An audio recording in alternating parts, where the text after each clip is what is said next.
I am moderating this conversation, and it's a beautiful one. I've been very involved with Hope Street for a very long time, and I love this place. It's a powerful place. If you're not familiar with it, you're in for a treat. If you are, it's just going to be cool to hear about how a dream and a vision comes to reality in a physical space and the impact that it's making. People who are going to be sharing with you, we got Nick Carnahan from Galbraith Carnahan Architects, Brandon Ranke from Galbraith Carnahan as well. We got Mike Duffek from Duffek Construction, and Ashley Thomas from Hope Street. We'll kick it off with Ashley. Give us some context. What is Hope Street? What is Shechem? And who is served through these spaces? Yeah, for sure.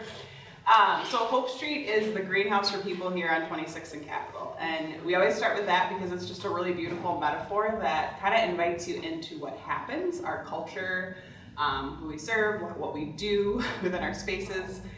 So we provide a safe environment for men, women, and children to grow and flourish. And we do that through two unique spaces that happen to be right next to each other. So you're inside of Shechem at Hope Street, which is our community center. And we serve hundreds of kids and young adults each week in this space, some through after-school programming, others through life skills development, and the very favorite thing probably is basketball in a very simple way. But then next door, our housing has been around for 26 years. I've been like kind of being a nerd and saying like 26 years on 26th Street, because I'm not. And there we've been able to provide a safe space for people to live for an extended period of time, and basically meeting people where they are at in their place of need. So for some people, they're coming out of drug or alcohol abuse, some are coming out of homelessness, they've just been falling on hard times, or just are in need of a safe community to kind of get back on their feet. So it's a special place. Greg mentioned that. It's just a place where people are doing life together, if I had to say that in the simplest form. So this space that we are in ultimately took 8 years from the initial vision that Ashley had to the ribbon cutting. How did you initially get the idea for Shechem? So my initial idea was just a basketball court. I jokingly say that my background is in basketball because that's what I've been doing my whole life. Well, not anymore as much as I used to be. And I really just wanted a safe space for our youth to have to go and be. I saw lots of kids wandering the alleys, doing different things they shouldn't be doing, getting into trouble. And I was like, well, what is something that they love to do that we could offer? And at the time, this building, not this one, but the one that was here, had become vacant. That beautiful one. Had become vacant, and so I was just kind of like, what would it look like for us to get in there and see what we could build inside of that space? Talk about what you envisioned when you thought about Shechem. You started dreaming about basketball court, but then you thought about more. Mm-hmm. How did you originally explain that vision to Galbraith Carnahan Architects? So I think there was lots of ideas, and Nick was really gracious in listening to all those ideas. It was like, okay, we know we want a place where people can like gather, and maybe they want to share a meal, and maybe they need work experience, so we want to have something that they could learn to work on. But we for sure want a basketball court, so fit that in there. And, so there was lots of spaces, but I think the heartbeat behind it all was just like community and being able to meet a need, but also have a space where people could just simply have fun. And I think those three things are kind of like probably not typically always together. Like you either want a building to be like functional for work, or you want it to be, or you want it to be a fun place, or you know, I don't really think people think like gym, cafe. At the time, like table making business and an aquaponic greenhouse. I mean, we really were just like anything's possible. At that time, it was a dream, right? Yeah. So it's kind of like, hey, I mean, if I could build anything, let's do this. Then I got a price point, but you know, that's a different part of the story. Say more about how did that vision change over time, and why did it transform? You just gave us a clue as well. Yeah, the main one was the cost. No, I think the thing that kind of eventually got whittled down was just hearing God's voice say, like, what is it that Hope Street is really good at? Like, don't try to just do all the things. Like, what is it that you're actually good at, and how does that meet the needs of what your community is looking for? And so from there, that was where like classrooms and event spaces, still the gym was never gonna go anywhere. Like outdoor rooftop, a green space where resources can be exchanged. We can partner with local organizations doing good work. Those are all things we have been doing just within our confines next door. And it was like, okay, well, what would it look like if we did that here? And then we invited the greater community into that too. So Galbraith Carnahan Architects, GCA, you received this vision. How did you approach the design based on what was brought to you? Yeah, so, like Ashley said, the initial kind of idea that they brought to us was a grab bag of different things, not things that necessarily fit together well, like a wood shop and a fish tank and a greenhouse. And so, I think as architects, you can kind of fall into this trap of I'm designing a building, like you're focused on the object itself. And, what we try to do at our office, and I think, really important for a success of a project like this is to focus on the people themselves. And so what we did was we developed a series of what we call patterns. And so a pattern is it's a three-dimensional response to an innate human need. So think about like a front porch is a pattern. It happens all over the world. It takes a different shape no matter where it's at. If it's a village in India or the streets of the neighborhood around here, but it's this need that we have as humans for, I want like an in-between space between my private house and the public street, where it's a little bit of both. It's a little bit public, it's a little bit private, and so with that need, then what are the things that have to happen in the three-dimensional world to support that? Maybe it makes sense for the porch to be raised up a little bit. Maybe you want a place to sit on the porch. Maybe you want a place to put a drink. Maybe you want a covered, roof overhead so you can sit out there in the rain with your drink. And so that's an example we can kind of all relate to. But when Ashley came to us with this idea of wanting to create a greenhouse for people, like, well, what does that mean from a pattern standpoint? What are those innate things that, like any human, regardless of where you live or your past experience, what are those things that people come into a community center at 26th and Capitol are going to want? And so that's kind of how we broke down the design of the building into smaller parts, and you can kind of see those responses in the building today.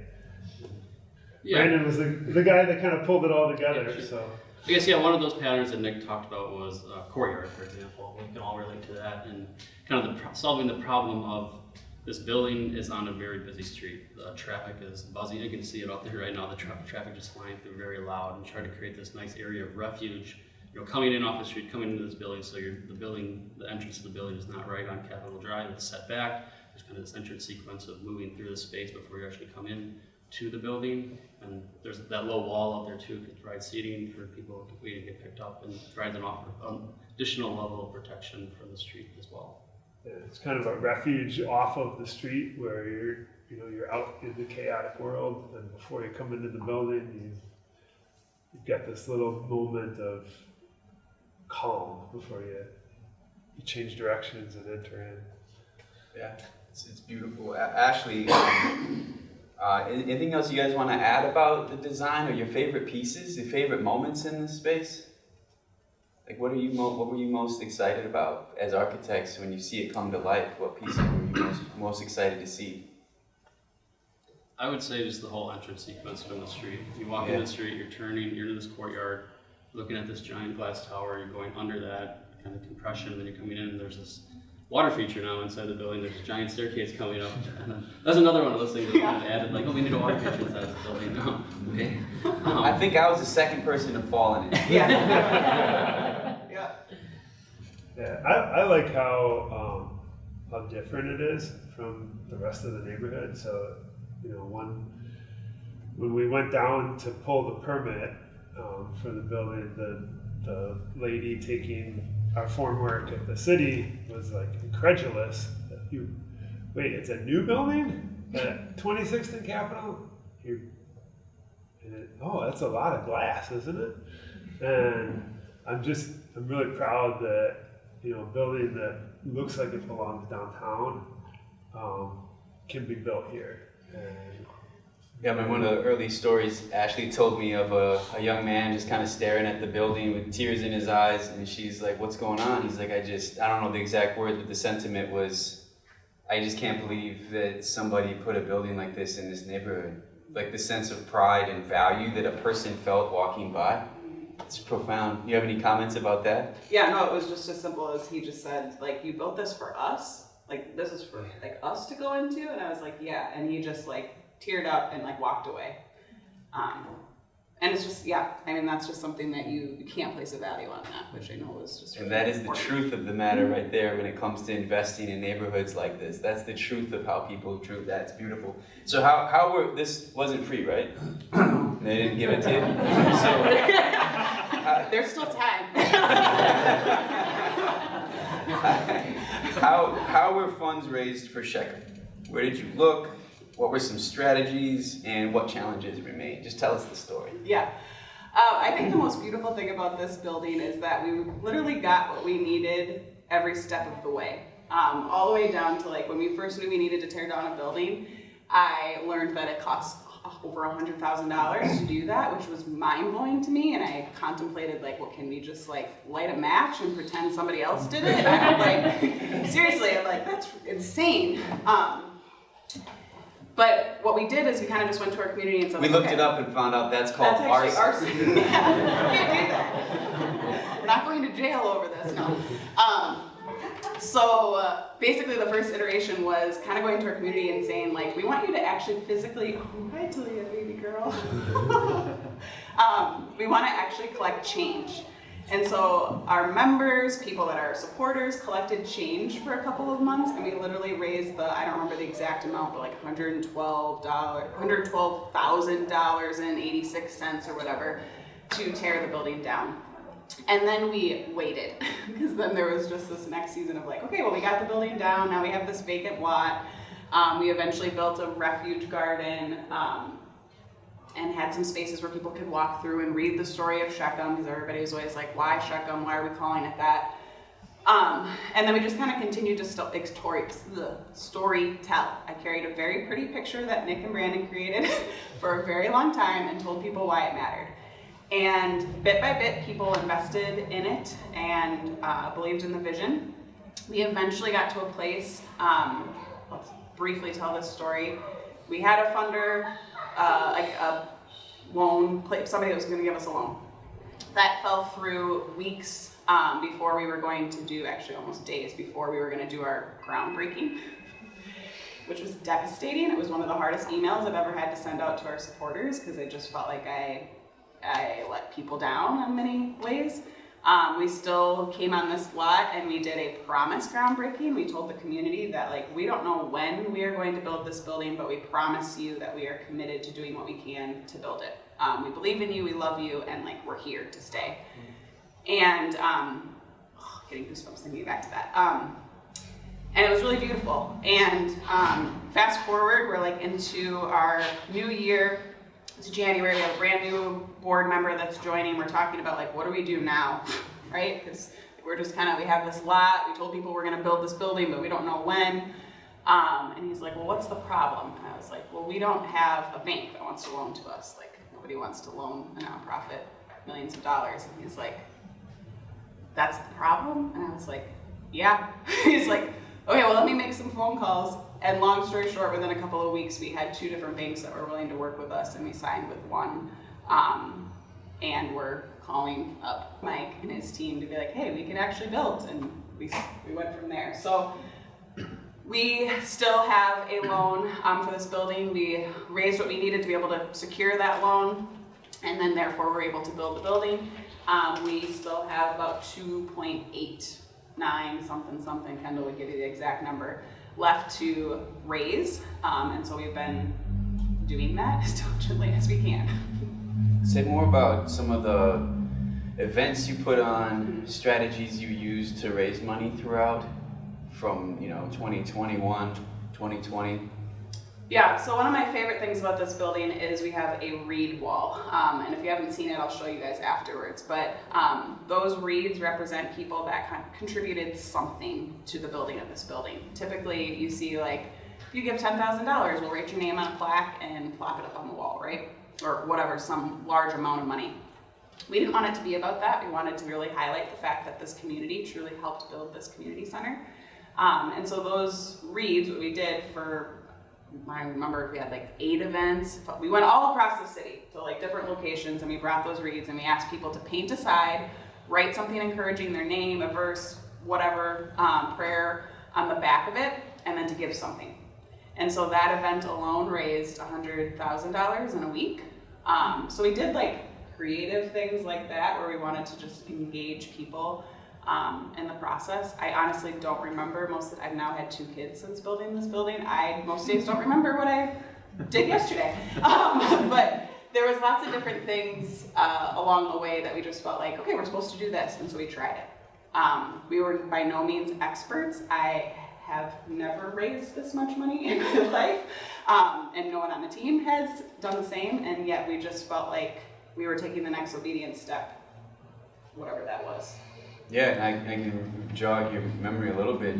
There were one-on-one asks. Yes. There were small group meetings in different parts of the region where people would come together, a group of women, and watch a video and discuss and invite people to participate. There was design created, messages created, just a lot of work went into framing the story and then sharing it. Ashley was, very, very committed to that.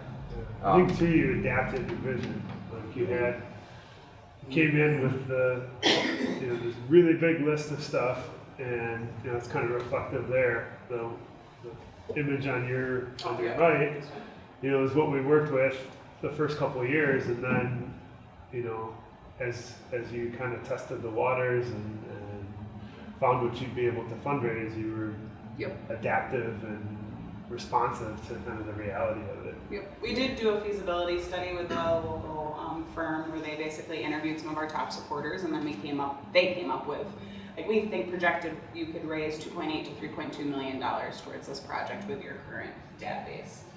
And so that was helpful, like, information for us. Yeah. There was a lot of us saying, like, Shechem is coming, Shechem is coming. And I'll never forget the day that it was actually here, and Nick showed up with a shirt and he crossed out coming and wrote here. Shechem is here. So great. There's also, Hope Street does an event called the Family Reunion. It's one that started as a very small thing that now last year there's hundreds, 800 people there or something. It seemed like 20,000 people were there. But there'll be like 500 people at this event this year. If you want to come and see more about how Hope Street is telling the story of what they're doing. If you're a part of any nonprofits that are looking for ideas, it's just a really very creative thing to consider. All right, transitioning to the construction. Mike, the groundbreaking was on November 5th of 2020. What did that symbolic groundbreaking feel like to you?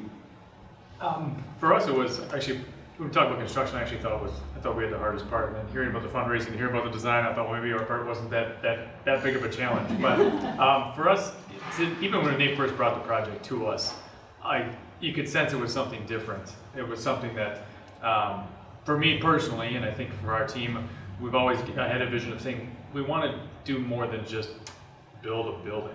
I feel like a lot of people can build buildings. There's a lot of companies that can build buildings, and I think for the most part, no matter what you're doing, there's always got to be a bigger reason why you're doing it. And when I am done building someday, I hope people say, he didn't just build great buildings, I hope he did something more. And this is one of the first projects where I really felt like, man, this is a project where it's going to be more than just building a building. And you could sense it from the very first groundbreaking on November 5th. The steps that we took, the people that were involved. It was a different project from the very beginning. How the excitement that everybody had, the vision that everybody had, it was really cool. So from the groundbreaking standpoint, it was an exciting day, not just for us, but for the entire community and for the people that were here. Yeah, I remember Ashley talked about why she wanted to work with you was essentially, I can tell this means something to him. And that was the ultimate deciding factor. I think that's just a powerful part of the story. Yeah, and your humility. I mean, I tell people this all the time, but like we sat in meetings, we interviewed 4 or 5 different people that Nick brought to the table, and I was just there to kind of read the people because I don't know anything about anything. And we had kind of just left a meeting where I was kind of like, okay, I think I'm kind of done with this for the day because I was a little frustrated and whatever from the last meeting, and then in walks Mike and Charlie. I think it was like your first day or one of your first days. And there was just like a humility. And I remember, not to embarrass you, but you were like shaking. Like I was like, he's nervous. Like this actually like means something to him. And it was like, we meant something to you. It wasn't just like, oh, this little nonprofit that wants to build this building on 26th and Capitol. And I just like remember like leaning in the rest of the time. I have no idea what you said. But I was like, this is it. Like this is who we're gonna go with. And it's by far one of the best decisions that we made. Well, thank you. It was an intimidating interview. That's why I was shaking. I'm sure. I have really hard questions. Yeah, Ashley is no joke. So, what challenges did you come across in the project, Mike? Yeah, it was a tough project from a constructability standpoint, and Matt and Charlie and our team here know better than I do. But you can imagine building on a piece of property on 26th and Capitol with a busy road. There's what we call zero lot lines. There's no room on either side of this building. So we were building adjacent to another building. We knew that was going to be difficult. And to do that, we had to dig, basically undermine the foundations of Hope Street in the building next door. We had to dig right down next to them. And the minute we started digging, those trenches filled up with less than clean water. So from the very beginning, we knew it was going to be a challenge. We had to get contaminated soil off the site, which is a challenge in itself. It's a tight To site. be clear, sewer was leaking. Sewer was leaking Yeah. from the building next door into our trenches and into the pits that we were digging. So, I think that's just one of those things where you face it, you get through it, you keep going. But from the sewage water in the trenches to the contaminated soils to standing up buildings right next door to other buildings with pedestrians up and down the sidewalks all day long, trying to back up a semi-truck across 6 lanes of traffic on Capitol Drive, it was a very difficult build from the very get-go. But it was every step along the way was a challenge that we just knew we had to overcome. So it was exciting from that It's standpoint. almost like in your first meeting, your body knew what was coming. Yeah. Great. Yeah. What were the keys to success? I think this project in many ways construction is a set of challenges that you have to overcome, and I think in a lot of cases you do that every day in our business. For this project, I just keep going back to the fact that this building and the challenges that we had are no different than life or our communities or this world. There's challenges, some are big, contaminated water, some are small, just a rainy day. But I think what really made this project a success is having every single person having the same mindset that there's something bigger here and we have to overcome it. There was never a challenge or a delay or anything that came up in front of us that was like, oh, this is going to set us back. Oh, we need to dwell on this for a while. Oh, this is too bad. Aren't we victims of this circumstance? It was always like, it doesn't matter. We're building Shechem. It's from the very first day you thought of it, whether you got the funding or you didn't, we're going to get there someday. And that was the mindset through the whole project. And honestly, since we've started building 8 years ago at our firm, there's not been a project yet where the entire team, from the design team to the people that are here every single day, the volunteers, the donors, there was nothing but a positive, encouraging, from above, vision of what we were going to do, and that there was no stopping it. We were going to do it, and we were going to achieve it. And I can't tell you, if you have that mindset, how rewarding it is to go, not to go to work every day, but if you have that mindset and you're surrounded by people like that, it's a joy to do it every day. In some cases, you just lose track that you're even going to work. You're saying, hey, what are you guys doing? We're not just going to work. We're building something that's going to transform this community and allow people to flourish and succeed. So from that standpoint, it was one of my favorite projects I've built in 26 years of building. yeah, from the people down to the people that we have on our team, to the people that were here, the people that got involved, the dozens of volunteers, the hundreds of people that had a role in it. There was never a person that we met that questioned what the vision was, questioned what the technique was, questioned who was doing it. There was always a positive, forward-focused mindset, which is awesome. Yeah, Greg, I want to just mention, I'll probably cry, is this guy, who's in the room, was just the greatest gift to my team. He brought us into every moment. He's like, you can come see this, come try it, look at this, or do this. And there were really hard days for him because people had stolen stuff out of people's cars or their trucks, because workers were used to just leaving their trucks open, going back and forth to get the things that they needed. And Matt just stuck to who we were, our culture, why it mattered, and just bought in. Yeah, so we love all of you guys. Matt was here most days and just really left an impact in our community. So we're really grateful for you. It's amazing. Man, Mike, is there anything else that made this project different from others that Duffek has done? For me personally, it's just the fact that you make me cry too. It's just a different. I think you can be good at what you're doing, but at the same time, I think when you have an impact on others, you feel better about yourself and better about what you do every day. So for whatever it is, whatever you're doing, I think the impact is whether you're good at what you're doing or whether you're incredible at what you're doing. That's great, but when you get other people involved and you impact other people, it takes it to another level. Yeah. This is a question for you, Mike, but for all of you, maybe what should a nonprofit know about how to achieve a successful construction project? Follow these guys' blueprint. No, I think just in general, if you're a nonprofit, or you have a vision for yourself or your organization or whatever, is set the goal high. Set a goal. You might not hit it. I mean, you had a vision for it. You never wavered from it, and you always stayed dedicated to it. And I think so many times people sell themselves short, or organizations say it's not possible. Surround yourself with the right people and stay focused on it, and you can do it. And it's what I think is so amazed about this project, about things that happen in our communities and people. I mean, you can see people that rise from nothing to do incredible things, and your organization is part of that. You just have to have the mindset that anything is possible, and you just continue to do it.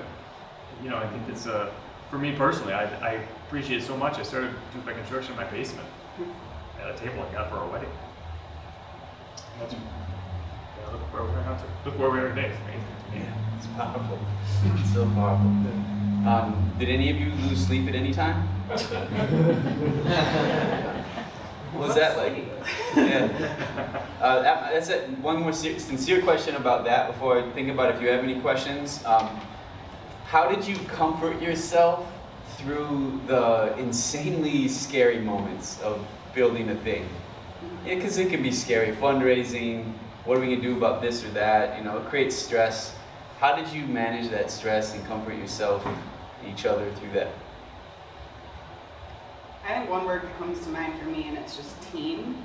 And that looked different in different seasons, but it started with GCA, sticking with us for 8 years. Who does that? You could have been all right, we've got tons of other projects to work on, and yet Nick believed in it, and then Brandon, and then continue to bring people into the fold, and then the team included Duffek and your team, and then there's my team here. And so on the days where I was is this the right thing? Should we be doing this? And I'd look at Kendall, and Kendall would be, yes, we're good, we're gonna keep going. I'd be okay, I need you to keep that energy for me for a few days until I'm back there with you. And there was just always when we all knew what we were working towards and had this common vision, then when somebody was down, you just carried them until they felt like they could stand again. Yeah. So that, and lots of chocolate. I just, I worked enough in the field to know that you have good weeks and bad weeks, and on a bad week, you know that it's not it's not the rest of your life. But I really do think it's like having that team of people and asking, asking for help, asking who do you know that can do this? Like who do you know that can provide that, and not being afraid to do that. Yeah, so good. Any questions that you would like to ask?